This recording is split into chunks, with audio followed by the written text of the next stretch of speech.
برائیوں سے روک دیا گیا ہو۔ اگر ایسی کوئی آیت ہے تو وہ یہی آیت ہے سورہ نحل کی آیت نمبر 90۔ تو آئیے سب سے پہلے آیت کریمہ کا ترجمہ دیکھتے ہیں، اس کے بعد پھر بات کو آگے بڑھاتے ہیں۔ اللہ تبارک و تعالیٰ نے قرآن مجید میں فرمایا سورہ نحل آیت نمبر 90 میں،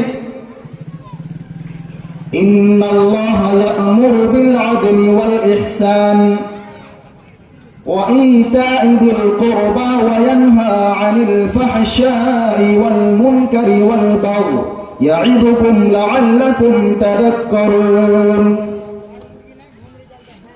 اس آیت کریمہ میں اللہ تبارک و تعالیٰ نے اپنے بندوں کو 3 باتوں کا حکم دیا ہے۔ نمبر 1، اللہ تبارک و تعالیٰ تمہیں عدل کا حکم دیتا ہے، والاحسان اور احسان کا حکم دیتا ہے، وَإِيتَاءِ ذِي الْقُرْبَى اور رشتہ داروں کو دینے کا حکم دیتا ہے۔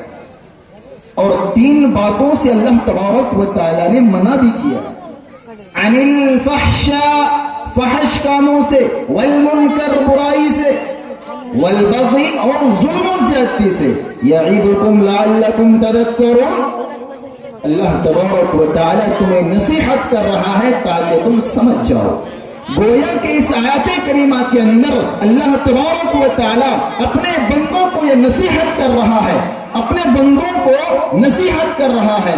بھائی کوئی بزرگ آدمی ہے، کوئی بڑے آدمی ہے، جب بچوں سے یہ کہہ کے بات کرے کہ بچوں میں تمہیں نصیحت کر رہا ہوں تو بچوں کے کان کھڑے ہو جاتے ہیں۔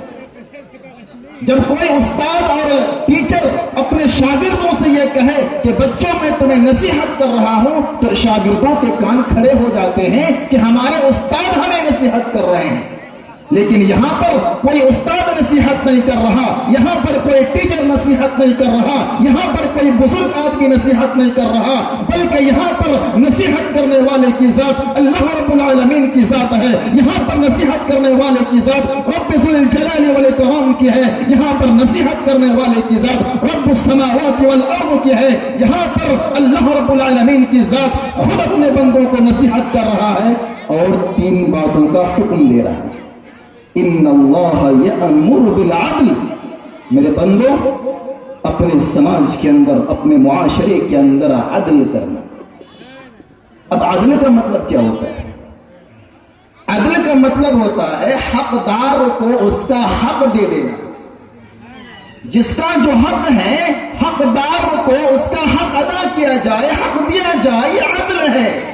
ماں کا حق ماں کو دیا جائے، باپ کا حق باپ کو دیا جائے، بھائی کا حق بھائی کو دیا جائے، بہن کا حق بہن کو، بیوی کا حق بیوی کو، بچے کا حق بچے کو، پڑوسی کا حق پڑوسی کو، رشتہ دار کا حق رشتہ دار کو، یعنی جتنے بھی حقوق ہیں تمام حقوق کو حقدار کو ادا کیے جائے، یہ عدل ہے۔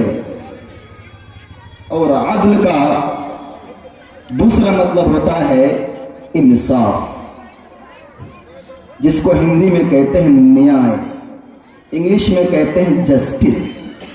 یعنی اللہ تبارک و تعالی اپنے بندوں کو نیائے کا حکم دیتا ہے، جسٹس کا حکم دیتا ہے، انصاف کا حکم دیتا ہے کہ میرے بندوں اپنے سماج اور معاشرے میں کبھی ناانصافی مت کرنا، انیائی مت کرنا، انجسٹس مت کرنا۔ اپنے سماج اور معاشرے میں اگر تم اپنے گھر کے ذمہ دار ہو، اگر تمہارے پاس 5 بیٹے ہیں، 5 بیٹیاں ہیں، اپنی اولاد کے درمیان انصاف کا مظاہرہ کرنا، ناانصافی کا مظاہرہ مت کرنا، انیائی مت کرنا۔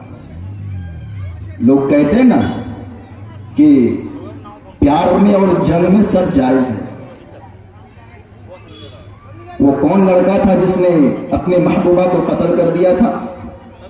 آفتاب نام کا کوئی لڑکا تھا، اور اس نے اپنے محبوبہ کے 32 ٹکڑے کر کے فریج میں ڈال دیے تھے۔ بھائی محبت تھی، محبت نفرت میں بدل گئی، اور جب محبت نفرت میں بدلی تو اتنی بدلی کہ جس لڑکی کے ساتھ انہوں نے ہر طریقے کی خواہشات کو پورا کیا، ہر ارمان کو پورا کیا، ہر خواہشات کو پورا کیا، جب محبت نفرت میں بدلی تو اتنی بدلی کہ اپنے محبوبہ کے 32 ٹکڑے کر کے انہوں نے فریج میں ڈال دیے۔ حالانکہ اس طریقے کے واقعات ہندوستان کے سرزمین پر اور بھی ہوتے ہیں، مگر جب مسلمان کا نام آ جائے تو پھر میڈیا والوں کو ہوا مل جاتی ہے، میڈیا والوں کو تو مسئلہ مل جاتا ہے۔ مسلمانوں، تمہارے مذہب کو، اسلام کو اگر سب سے زیادہ کسی نے بدنام کرنے کی کوشش کی ہے تو ان گودی میڈیا نے کی ہے۔ ان گودی میڈیا نے سب سے زیادہ اسلام کو اور محمد رسول اللہ کی ذات کو بدنام کرنے کی کوشش کی ہے۔ میں بتا دینا چاہتا ہوں ان میڈیا والوں کو، اگر تم محمد رسول اللہ کی ذات پر الزام تراشی کرتے ہو، محمد رسول اللہ کی ذات پر اگر تم یہ الزام